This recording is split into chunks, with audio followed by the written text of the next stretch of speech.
நம்மளுக்கு என்னவோ இந்த நாய்ங்களுக்கு சோறு போற மாதிரி தனியா ஒரு தட்டு, ஒரு டம்ளரு, அது வந்து பின்னாடி தூக்கிட்டு போயிட்டு அந்த தொடப்பக்கட்டை வைக்கிற இடத்துல, மொரம் வைக்கிற இடத்துல வைக்கிறது. உங்க தட்டெல்லாம் அங்க வைப்பீங்களா?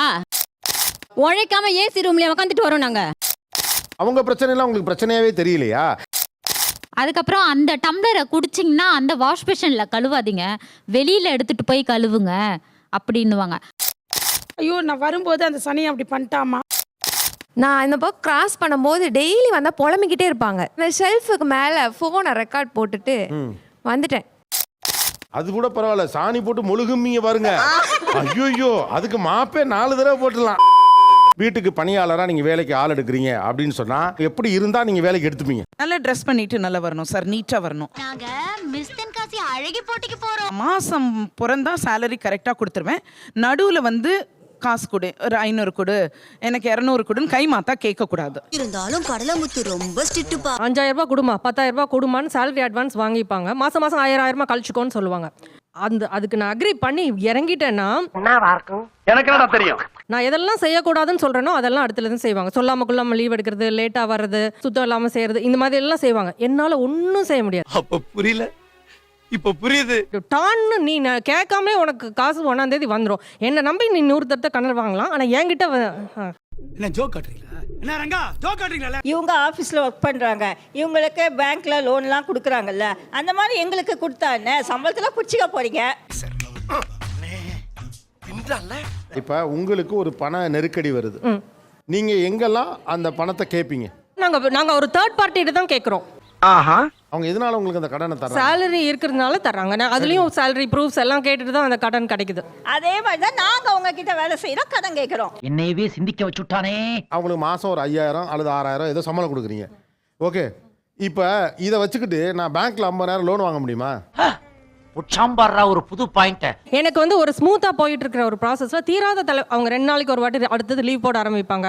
நாங்க ஒத்துக்கவே மாட்டோம். காரணம் சொல்றாங்க சார் அவங்க. முடியாது நீ கல்லாட்டாடங்க, நான் ஒத்துக்க மாட்டேன். பேசுற விதமும் ஒன்று இருக்கு. ஏன்னா குழந்தைங்க இருக்காங்க சார் வீட்டில், கொஞ்சம் டீசெண்டாக பேசணும். சென்னை தமிழ் உங்களுக்கு தெரியும் இல்ல, புரியல. நல்ல தமிழ் தான், சென்னை தமிழ். என்ன பிரச்சனை? கொஞ்சம் வித்தியாசம் இருக்கும். ஆமா, அது எல்லா ஊருக்குமே ஒரு மாறும் தான். மதுரையில் ஒரு ஸ்லாங் இருக்கும். நீங்க எந்த ஊரு? நான் நெய்வேலி சார். அங்க ஒரு ஸ்லாங் இருக்கும்ல. சோலி முடிச்சு. இந்த பேசும்போது கழுத கஸ்மாலம் இல்ல, நீ அதுன்னு எல்லாரும் ஸ்லாங்னாலே உடனே சினிமாவை பார்த்து சென்னை ஸ்லாங்கே சொல்றீங்க. நீங்க எந்த ஊரு? அரக்கோணம் சார். அரக்கோணம் சார் பெயினாக தான் சார். அதாவது எப்படி பேசுறாங்கன்னா, ஐயோ நான் வரும்போது அந்த சனியை அப்படி பண்ணிட்டாமா அப்படின்னுவாங்க. பேய் இந்த ஓனனை ஊருக்குள்ள விட்டா நம்ம ரகசியத்தெல்லாம் சொல்லி அசிங்கப்படுத்திடுவான். அந்த வார்த்தையை அவங்க யூஸ் பண்ணக்கூடாது. அதுதான் நான் ஸ்லாங். நாங்க யாருமே அப்படி பேசல, ஆனா அவங்க 4-5 முறை பேசிட்டாங்க.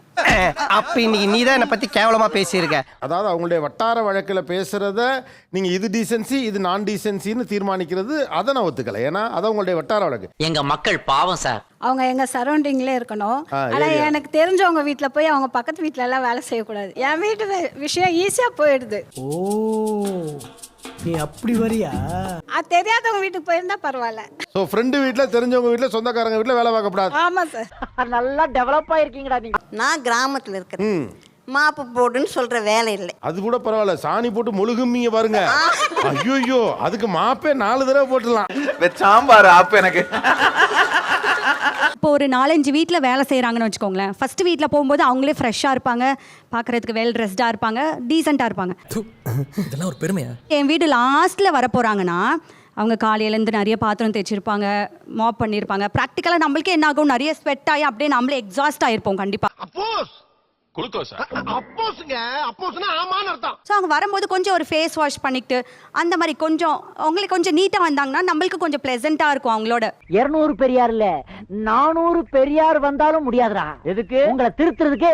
ஒரு ஆள் வந்து 4 வீட்டுக்கு வேலைக்கு போயிட்டு வரும்போது டயர்டா வருவாங்க, அழுக்கா வருவாங்கன்னாங்க. அப்போ ஒரு வீட்டுக்கு மட்டும் வேலைக்கு போனா எவ்வளவு சம்பளம் தருவாங்க?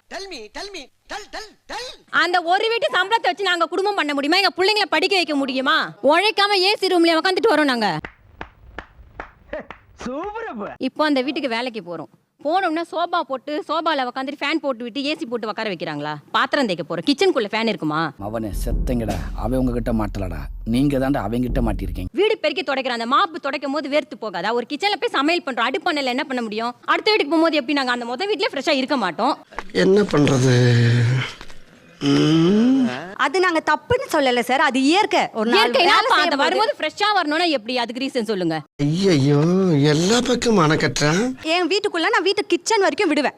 ஸோ சில பேர் என்ன பண்ணுவாங்க, வெளியில பாத்திரம் தேக்க செல்வாங்க. இப்போ எங்க வீட்டுலலாம் சின்ன குழந்தைங்க வச்சிருக்கேன், நான் கை குழந்தைங்களை வச்சிருக்கேன், உள்ள வரைக்கும் வருவாங்க. லூசு கிறுக்குன்னு அதானே பார்த்தேன். வெளியில குழாய் இருக்கு, முகம் கழுவிட்டு கொஞ்சம் உங்க ஹேர்லாம் கொஞ்சம் டைட் பண்ணிட்டு வந்தீங்கன்னா உள்ள வரும்போது எனக்கு அந்த ஒரு டிஸ்கஸ்டிங்கா இருக்கும்ல சில நேரத்துல. ஓ அப்படி ஒரு வியாதி அவனுக்கு. இப்படி வேர்வையோட போறோமா, போறதுனால நம்மளுக்கு என்னவோ இந்த நாய்ங்களுக்கு சோறு போற மாதிரி தனியா ஒரு தட்டு, ஒரு டம்ளரு, வேலை வெட்டிக்கு நம்ம வேலைக்கு தான் போறோம். இப்போ கிடையாது சார். மேபி 10 இயர்ஸ்க்கு முன்னாடி இருந்திருக்கலாம். இல்லன்னு சொன்னா ஒத்துக்கவே மாட்டேன். நீங்க இல்லன்னு வெச்சுக்கோங்க, இருக்கு இன்னுமே. அடம்பிடிக்கிறிய நீ. அவங்க பிரச்சனை எல்லாம் உங்களுக்கு பிரச்சனையாவே தெரியலையா? வீட்டுல தனி தட்டு டம்ளர் கொடுக்குறீங்க, அது ஈஸியா தாண்டி போறீங்க. உன் கைய காலான்னு நினைச்சு கேக்குறப்பா விட்டுருப்பா. நாங்களே எங்கள் வீட்டில் எல்லாருமே தனித்தனி பிளேட் தான், அவங்கவுங்களுக்கு ஒரு பிளேட் தனித்தனியாக தான் இருக்குது. அப்படி இருக்கும்போது நாங்கள் அவங்களுக்கு ஒரு பிளேட் ஒரு டம்ளர் கொடுக்க தப்பு இல்லைங்களா சார்? வானத்துல இருக்கிற நட்சத்திரங்கள் கூட எண்ணிடலாம், ஆனா எங்க நாட்டுல உள்ள ஜாதிகளை எண்ணவே முடியாதியா. அது வந்து பின்னாடி தூக்கிட்டு போயிட்டு அந்த தொடப்பக்கட்டை வைக்கிற இடத்துல, முறை வைக்கிற இடத்துல வைக்கிறது. உங்க தட்டெல்லாம் அங்க வைப்பீங்களா? ரைட் விடு. இந்த கிளி கிளிக்கிறாளே எந்த ஒரு காரியா இருப்பா. ஓ, உங்க வீட்டுக்கு வர்றவங்க குரூம்டா இருக்கணுங்கிற அளவுக்கு நீங்க எதிர்பார்க்கறீங்க. ஆனா நீங்க ஒரு 25 வருஷத்துக்கு முன்னால இருக்க நடைமுறையெல்லாம் அவ எப்படி ஃபாலோ பண்ண யாஜிக்கு இருக்கு? இவங்களுக்கு மத்தியில மாட்டிக்கிட்டு அப்பாவி பொதுமக்கள் சென்னை டிராபிக் மாதிரி முழிப்புதுக்குறாங்க ஐயா. கடைக்கு போயிட்டு வர சொல்லுவாங்க, ஆனா காசு பாத்தீங்கன்னா இப்படி கொடுப்பாங்க, ஆனா பக்கத்துலயே ஒரு நாய் இருக்கும், அதை இப்படி இப்படின்னுவாங்க. காஃபி சூடு பண்ணி கொடுக்கணும்னா நிர்மலா அந்த கிச்சன்ல போயிடாதீங்க, இந்த பக்கம் வந்து இது பண்ணுங்க அப்படின்னுவாங்க. அதுக்கப்புறம் அந்த டம்ளரை குடிச்சிங்கன்னா அந்த வாஷ் பேஷன்ல கழுவாதீங்க, வெளியில எடுத்துட்டு போய் கழுவுங்க அப்படின்னுவாங்க. எவ்வளவு கேவலமான பிறவிங்க இல்ல நம்ம. இப்போ எனக்கு நான் வேலை செய்கிறேன், நான் சமைக்கிறேன் சார். அந்த வீட்லயே ஒரு பொண்ணு மேல் வேலை பார்க்குறாங்க. ஆனால் ஒரு தட்டு தான், ஒரு டம்ளர் தான். நெஞ்சமெல்லாம் பொண்ணு அறக்கு தம்பி. நாங்கள் 2 பேரும் ஒன்றா சேர்ந்து சாப்பிட முடியாது. அவள் சாப்பிட்டா நான் சாப்பிட முடியாது, நான் சாப்பிட்டா அவள் சாப்பிட முடியாது. டீனாலும் தண்ணினாலும் அதே ஒரு டம்ளர் தான். இவன் ஒரு பிச்சைக்காரப்ப 10 பைசா தான் போட்டான், பிச்சைக்காரப்ப. சிங்க் இருக்குல்லங்க சார், அந்த இடத்துல ஒரு கம்பி மாதிரி இருக்கும், அந்த இடத்துல அந்த தட்டு அந்த டம்ளரை வச்சுட்டு போயிடணும். அதுக்கப்புறம் நான் சாப்பிட்டுட்டு அதே கழுவி அங்கே வச்சிடணும். இதுதான் எங்களுக்கு ஒரு தட்டு ஒரு டம்ளர் தான். ஆனால் அவங்க வீட்டில் பாத்திரம் பார்த்தீங்கன்னா அவ்வளோ இருக்கும். அவங்க வீட்டு பாத்திரம் எதுவும் நம்ம வீட்டுக்கு கொடுத்து விட மாட்டாங்க. அதை நம்ம எப்படி வீட்டுக்கு கொண்டுட்டு போறது? ஒரு பிளாஸ்டிக் கவர்ல போட்டு கொடுப்பாங்க. இங்க இருக்கிற யாருமே தனக்கு கீழே வேலை செய்யறவங்கள மனுஷனா நடத்துறது இல்ல. ஸ்வீட் வாங்குற அந்த பிளாஸ்டிக் டப்பா இருக்கும், எதுவா இருந்தாலும் குழந்தைகளுக்கு கொண்டு போய் கொடுங்கன்பாங்க, ஆனா அதுல தான் கொடுத்து விடுவாங்க, இல்லைன்னா பிளாஸ்டிக் கவர்ல போட்டு கொடுத்து விடுவாங்க. என்ன கொடுமை சரவணன். ஒரே தட்டில் சாப்பிடும் போது அவங்க முன்னாடி நீங்கள் சாப்பிடுங்கண்ணா, இல்லைப்பா நீங்கள் சாப்பிடுங்க, சமைச்சிட்டு இருக்கீங்க ரொம்ப நேரம் நிற்கிறீங்க, நீங்கள் சாப்பிடுங்க, நாங்கள் 2 பேரும் தான் அதை விட்டு கொடுத்து சாப்பிட்ற நிலைமையில இருக்கோம். ரொம்ப கஷ்டமாக இருக்கும் அந்த டைமுக்கு. இந்த சாப்பாடை கூட அந்த இடத்துல வந்து வருத்தமாக சாப்பிட்ற மாதிரி இருக்கும். எல்லாவும் பார்த்துப்பா. இந்த ஒரு வேளை சாப்பாட்டுக்கு தான் நாங்கள் கஷ்டப்பட்டு சமைக்க வரோம் உங்கள் வீட்டுக்கு, அப்படின்னா தீண்டத்தகாதவா ஆயிட்டோம். பணம் இருக்கும் மனிதரிடம் குணம் இருப்பதில்லை, குணம் இருக்கும் மனிதரிடம் பணம் இருப்பதில்லை. ஏமா அழறீங்க, என்னாச்சு? அழுகாதீங்க, பேசுங்க. நிறைய கஷ்டப்பட்டிருக்கோம். எனக்கு ஆக்சுவலா ஒரு பக்கம் ஆச்சரியமா இருக்கு, இதெல்லாம் இப்ப இருக்கான்னு சொல்லி. சார் இல்ல சார், அதெல்லாம் ஒத்துக்கிட்டு தானே சார் அவங்க வேலைக்கு வர்றாங்க. எவன்டாது என்னடா கேட்ட? சார் அதெல்லாம் ஒத்துக்கிட்டு தானே சார் அவங்க வேலைக்கு வர்றாங்க. எதா ஒத்துக்கிட்டு தனியா தட்டு தருவோம், தனியா டம்ளர் தருவோம்னு சொன்னீங்களா? இது என்னது? அண்ணா இருங்க வரேன், அதெல்லாம் ஒத்துக்கிட்டு தான். என்னத்தலாம் விட்டு இப்போ எல்லா வீட்லயுமே என்னன்னா அவங்கவுங்களுக்கு தனி பிளேட் யூஸ் பண்ண ஆரம்பிச்சிட்டாங்க. இப்போ அதனால அவங்களுக்கு தனி தட்டு கொடுக்கறதுல என்ன சார் கஷ்டம்? ஓ நீ அப்படி வரியா? இதுல ஒரு சின்ன நவீன தீண்டாமை இருக்கு. அந்த நாகரிகமா நம்ம ஆளுக்கு ஒரு தட்டுன்னு நம்ம சொல்றோம், உங்கள் தட்டு வைக்கப்படக்கூடிய இடத்துல அது வைக்கப்படுவதில்லை. எவ்வளவு கேவலமான பிறவிங்க இல்ல நம்ம. வேலைக்காரங்களுக்கு இல்லைங்க சார், நாங்களே அப்படிதான் சாப்பிட்றோம். நான் ஒண்ணு சொல்றேன், நீங்க உங்க வீட்டுல சத்தியம் பண்ணி சொல்றேன், தட்டு மாத்தி சாப்பிட்டதே இல்லைன்னு மட்டும் சொல்லுங்க. ஓ யோகியதை என்னன்னு எனக்கு தெரியும். சொல்லுங்க. சாப்பிட்டுருக்கீங்களா? சரி. ஆனா இவங்களோட மட்டும் தனியா ஒரு இடத்துல பத்தாம தனியா ஒதுக்கி வைக்கிறீங்களே, அது ஏன்? இவ்வளவுதான் கேள்வி. தேவையில்லாத ஐடியாலாம் கொடுத்துட்டு நம்மள இறக்கி விட்டு படிக்க பார்க்கறானே. மைண்ட்ல என்ன ஓடி இருக்குனாக்கா அவங்க வந்து வேலைக்காரவங்க, அவங்களுக்கு தனி தட்டு தான் வைக்கணும் அப்படின்ட்டு ஒரு. ஓ அப்படியா விஷயம்? நாங்கள் அவங்க சாப்பிட்ட தட்டில் நாங்கள் சாப்பிடக்கூடாது, நாங்கள் சமைக்கிறத அவங்க சாப்பிட்றாங்க, அப்போ நாங்கள் சுத்தமாக இல்லையா? இது நம்ம லிஸ்ட்லயே இல்லையே. அப்படி இல்லை சார், அவங்க வந்து சமைச்சு வச்சுட்டு போயிடுறாங்க சார், அதுக்கப்புறம் நாங்கள் அதுக்கப்புறம் சாப்பிடுறீங்க. நல்லா உட்கார்ந்த இடத்துலயே நீங்க எல்லாம் ஒரு முதலாளி. இப்போ என்னோட ஜென்ரேஷனுக்கு நான் புரிஞ்சுக்கிருவேன். எங்கள் வீட்டில் பாட்டியெல்லாம் இருக்காங்க. நாங்கள் சாப்பிட்ற தட்டை கொடுத்தா திட்டுவாங்க. ஓ உங்க பாட்டி இதுக்கு மட்டும் தான் திட்டுவாங்களா? நக்கல்யா அவனுக்கு. நீங்க ஒரு டாட்டூ போட்டிருக்கீங்கல்ல, இது உங்க பாட்டி ஒத்துக்கிட்டாங்களா? இந்த டாட்டூவை உங்க பாட்டி ஒத்துக்கிட்டாங்களா? அதுக்கு தான் சார் திட்டினாங்க. ஏங்க தெரியாம தான் கேக்குறேன், இதெல்லாம் ஒரு பொழப்பா? நீங்க நான் என்ன கேட்குறேன், இதை மேனேஜ் பண்ண தெரிஞ்ச நீங்க இது ஒரு தீண்டாம இது தவறுன்னு உங்க பாட்டி கிட்ட பேசி மேனேஜ் பண்ணுமா இல்லையா? சரியான போட்டி. என்ன படிச்சிருக்கீங்கம்மா? நான் வந்து MA English. MA English MA B.Ed. MA teacher. Teacher. சிரிக்கிறானி வெக்கமா இல்ல? நம்ம நாகரிகமாக வளர்ந்திருக்கிறோங்கிறது என்ன தெரியுமா? என்னுடைய இந்த செயல் இன்னொருவரை புண்படுத்துமிடுமோ அப்படிங்கிற சின்ன கருணையும் புரிதலும் இருக்கிறது தான் கல்வி. சூப்பரா மாப்ள. சார் நான் பர்சனலாக என்னோட வீட்டில் நடந்தது சொல்கிறேன். நான் இந்த பக்கம் கிராஸ் பண்ணும்போது டெய்லி வந்தால் புலம்பிக்கிட்டே இருப்பாங்க. என்னடி சொல்ற? நீ என்ன சொல்ற? என்னதான் புலம்புறாங்க? நான் ஒரு நாள் போய் கேட்டேன், ஒன்றும் இல்லை அப்படின்னு சொல்லிட்டு விட்டுருவாங்க. அது எனக்கு அன்னீசியா இருந்துச்சு. என்னால் தாங்க முடியல, என்ன நம்ம ஒட்டும் கேட்க முடியாது அப்படின்னு சொல்லி, ஏன்னா தண்ணி சத்தத்தில் கேட்கவும் நீ ட்ரை கேட்காது. பண்ணியிருக்கானா? இந்த ஷெல்ஃபுக்கு மேலே ஃபோனை ரெக்கார்ட் போட்டுட்டு வந்துட்டேன். என்ன புலம்புறாங்கன்னு எனக்கு தெரிஞ்சாகணும். கடைசியில் தெரியுது சார், அந்த அம்மா பாத்திரத்தை மட்டும் கழுவி ஊத்தல, என்னையும் சேர்த்து கழுவி ஊத்திருக்கு. ஆளை பார்த்தா டம்மி பீஸா இருக்க, பயங்கரமான ஆளா இருக்கேடா. என்ன சொல்றாங்க? அதே ரெக்கார்ட் பண்ணீங்க நீங்க. ஏதோ புலம்பிட்டு போறாங்கன்னு விட வேண்டியதானே? அது எப்படி சார் டெய்லி அது உன்னை பொம்பளைன்னு பாக்குறீங்க, இல்லனா எஸ்ஸல் பசங்க வைப்போ. என்னமோ நம்மள தான் திட்டுற மாதிரி எப்படி மூஞ்ச கடுன்னு வச்சுட்டு எப்படி போட்டு வச்சிருக்கா பாரு தட்டை, டம்ளரை. எத்தனை டம்ளர், எத்தனை தட்டு. இவ்வளவு கேவலமான விஷயத்தை எவனாவது வெளியே சொல்லுவானாயா? நான் வேலை செஞ்சே என் உடம்பு போயிரும் போல, இவளுக்கு என்ன கேடு வந்துச்சு, ஒரு 2 டம்ளராவது விலைக்கு வைக்க மாட்டாள். இதெல்லாம் அந்த ரெக்கார்ட்ல நான் இருக்கு. சரி இனிமேல் இந்த மாதிரிலாம் பண்ணக்கூடாது. ஆனா ஒருத்தங்க புலம்புறது ரொம்ப பர்சனல், அது நீங்க ரெக்கார்ட் பண்ணிருக்க. ஆனா சார் எனக்கு டீச்சர் உங்களுடைய கிரைம் ரேட் வந்து ஏறிக்கிட்டே போகுது டீச்சர். இல்ல நீயே இவ்வளவு கேவலமா இருக்கேன்னு சொல்ல வர்ற, ஒத்துக்கிறேன். ஒரு 3 நாளோ 4 நாளோ உங்களுக்கு லீவ் கொடுக்க தானே வேணும், ஏன் லீவ் கொடுப்பதில்லை? இப்போ டெத்துக்கு போறாங்கன்னா நீங்க போக கூடாதுன்னு சொல்ல மாட்டோம். டெத்து கூட போவேன்னு சொல்லுவீங்க. அவங்க பாட்டி எவ்வளவோ தேவலமா. வெரி குட்ரா. அது எப்பறம் என்ன பத்திர எல்லா விஷயத்தையும் மிக தெளிவா புரிஞ்சு வச்சிருக்க நீ. அவ்வளவு பாத்திரம் குமிஞ்சு போச்சு, வீடு கூட்டலாம் அப்புறம் யார் பண்ணுவா? எமர்ஜென்சிக்கு எடுத்துக்கோங்க நீங்க.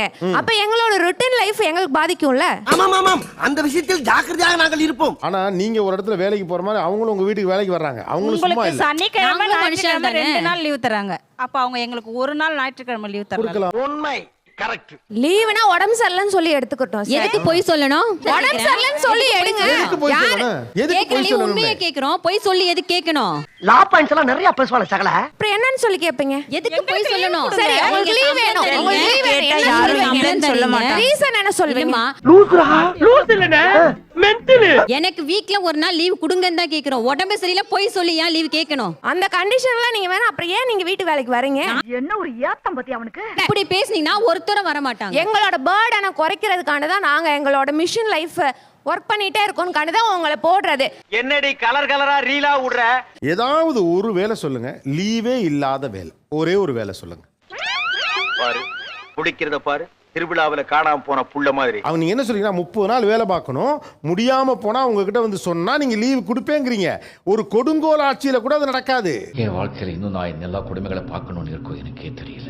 நீங்க சொன்ன பிறகுதான் இந்த விஷயம் எங்களுக்கு தெரிய வருது. நீங்க இங்க வந்து தான் திருந்தணும்னு இருந்திருப்பீங்கன்னு நினைக்கிறேன். ஏன்னா எது கேட்டாலும் இங்க வந்து தான் சொல்றீங்க. எங்களுக்கு ஞாயிற்றுக்கிழமை லீவு சார், அதுதான் மெயினா வேணும். ஓகே, ஆனா எல்லாரும் ஞாயிற்றுக்கிழமை லீவு கேட்கறாங்க. ஏன் ஞாயிற்றுக்கிழமை லீவு கொடுப்பதில்லை? சொல்றேன், மக்களுக்காக சொல்றேன். நான் வந்து இப்ப சிங்கிள் மதர் சார். எனக்கு ஒரே ஒரு பையன் தான். என்னால என் பையன் கூட இருக்க முடியல, ஆனா என்னால வேற வேலைக்கும் போக முடியாது. என்ன கொடுமை சரவணது. அப்ப அந்த ஞாயிற்றுக்கிழமை லீவ் கிடைக்கலன்னா என் ஒரே பையன் நான் தான். அப்ப என் பையன் கூட எப்படி சார்? அந்த பையனை நல்லா வளர்க்கணும்னு தானம்மா நீங்க வேலைக்கு போறீங்க. என் பையன் ஒரு ஏதாவது சாப்பிடணும்னு ஆசைப்படுவான், நான் அதை செஞ்சு கொடுக்க முடியல.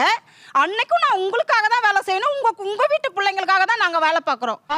அப்ப என்னோட ஒரு பையன் அவன் தனியா ஒரு ரூமுக்குள்ள பூட்டிட்டு உள்ளே தான் இருப்பான்.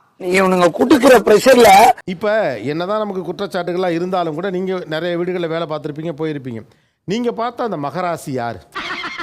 அந்த விஷயத்தை கேக்குறியா? வா சொல்றேன். மேடம், எங்க மேடம் யாரு? அத தேன்மொழி மேடம். மகராசி ஏன் அவங்கள மகராசின்னு சொல்றீங்க? என் பிள்ளைங்கள படிக்க வைக்கிறாங்க, பேர பிள்ளைங்கள படிக்க வைக்கிறாங்க.